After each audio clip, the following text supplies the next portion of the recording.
With the California Highway Patrol. At about 1 o'clock in the morning, one of our CHP officers observed a vehicle, the Pontiac that you see behind me. It was driving down southbound I-5 towards the I-8 freeway.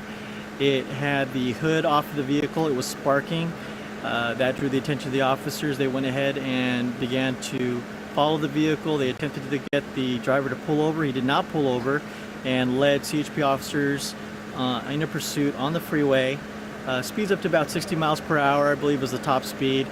Continued eastbound on the 8 and through city streets, ultimately terminating over in the college area. Have you ever seen anything quite like this? No. All right. No, nothing like this. Oh, by the way, ultimately what we found out was the vehicle was involved in a collision with we believe a train or possibly a trolley in the downtown area.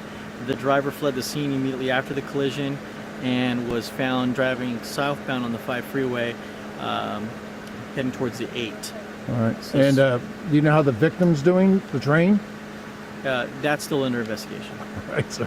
Yeah, the driver is suspected of possibly being under the influence, but that's still under investigation. That'll be determined at a later date. All right, sir. Anything else?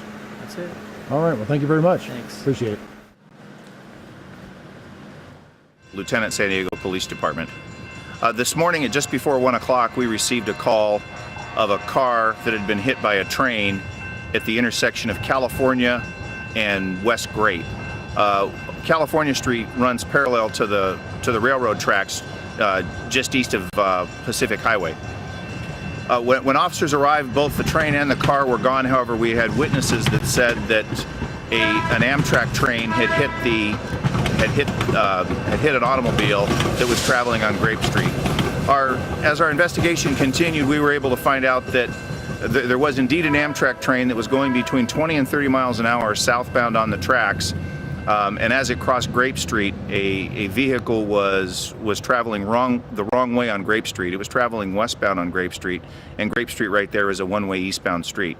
The vehicle struck the train and caused significant damage to the car. However, the car was able to continue driving.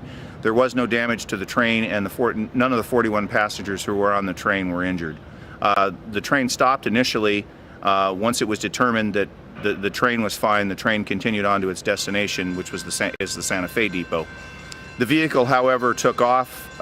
We put out an all units broadcast to other law enforcement agencies and other San Diego police officers. The CHP found the vehicle traveling eastbound on Interstate 8 with significant damage, and ultimately CHP was able to stop the vehicle in the 5400 block of El Cajon Boulevard and take the driver into custody. My understanding was the driver was intoxicated. He was arrested for hit and run and for driving under the influence of alcohol, and the investigation at that point is complete.